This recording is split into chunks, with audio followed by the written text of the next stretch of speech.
ಇದ್ರ ಮುಂದೆ ಹೊಸದಾಗಿ ಆಯ್ಕೆಯಾದ ಕಾಂಗ್ರೆಸ್ ಶಾಸಕರು ಪ್ರವಾಸಗೊಂಡ್ರು, ಎಲ್ಲರೂ ಕೂಡ ಜಾರಕಿಹೊಳಿ ಬೆಂಬಲಿಗರು. ವಿದೇಶಿ ಪ್ರವಾಸ ಗೊತ್ತಿಲ್ಲಪ್ಪ. ನಿಮ್ಮ ಪೇಪರ್ ನಿಮ್ಮ ಟಿವಿ ಒಳಗೆ ನೋಡಿದೆ ನಾನು. ಪ್ರವಾಸಕ್ಕೆ ಶಾಸಕರು ಮೊದಲೇ ಸಲ ನಾನು ಹೋಗೋದು. ಮೊದಲ ಸಲ ಆಯ್ಕೆಯಾದ ಬೆಳಗಾವಿ ದೊಡ್ಡ ಕಾರ್ಯಕ್ರಮ ಇಟ್ಕೊಂಡಿದ್ದೀವಿ. ಆ ಕಾರ್ಯಕ್ರಮ ಮಾಡುವಂತಹ ಸಮಯದಲ್ಲಿ ವಿದೇಶದಲ್ಲಿ ಯಾರು ಹೇಳಿದ್ರಿ? ಅವರೆಲ್ಲ ಇಲ್ಲೇ ಇಲ್ವಾ? ಎಲ್ಲ ಜನರು ಕೂಡ್ಸಾಕತ್ತಾರ.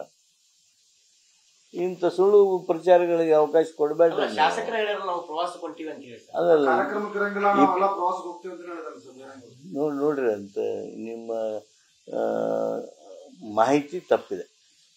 ಈಗ ಒಟ್ಟಾರೆ ರಾಜ್ಯದ ಈ ಎಲ್ಲ ಬೆಳವಣಿಗೆಗಳನ್ನು ಕಳೆದ ಒಂದು ವಾರದಿಂದ ನೋಡಿದ್ರೆ ಎಲ್ಲ ಒಂದು ಕಡೆ ಕೆಪಿಸಿಸಿ ಅಧ್ಯಕ್ಷರ ಬದಲಾವಣೆ ಆಗತ್ತ, ಸಿಎಂ ಬದಲಾವಣೆ ಆಗ್ತಾರೆ, ಆ ತರದ ಚರ್ಚೆಗಳು ನಿಮ್ಮಲ್ಲೇ ಉಟ್ಕೊಳ್ತಾವೆ. ಜನರಲ್ಲ ಕೇಳಿ ಯಾವುದು ವಿಷಯ ಕ್ಲೋಸ್ ಆಗ್ಯದ ಅದನ್ನ ಮಾತಾಡಬೇಕು ಅಂತೀರಿ ನೀವು.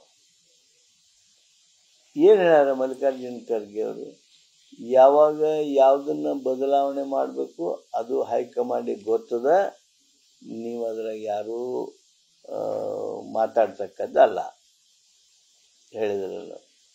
ಅದಕ್ಕೆ ಯಾವಾಗ ಯಾವುದು ಏನು ಮಾಡಬೇಕು ಅನ್ನೋದು ನಮ್ಮ ಹೈಕಮಾಂಡ್ ಮಾಡೋದಕ್ಕೆ ಸಮರ್ಥವಾಗಿದೆ. ಆದ್ದರಿಂದ ಇದು ಚರ್ಚೆ ಏನಿದೆ ಸಂಪೂರ್ಣವಾಗಿ ಅಸಮಂಜಸವಾಗಿರ್ತಕ್ಕಂಥದ್ದು. It will be just waste of time. News First ನಿರ್ಭೀತಿಯಿಂದ ನಿಮ್ಮ ಪರವಾಗಿ.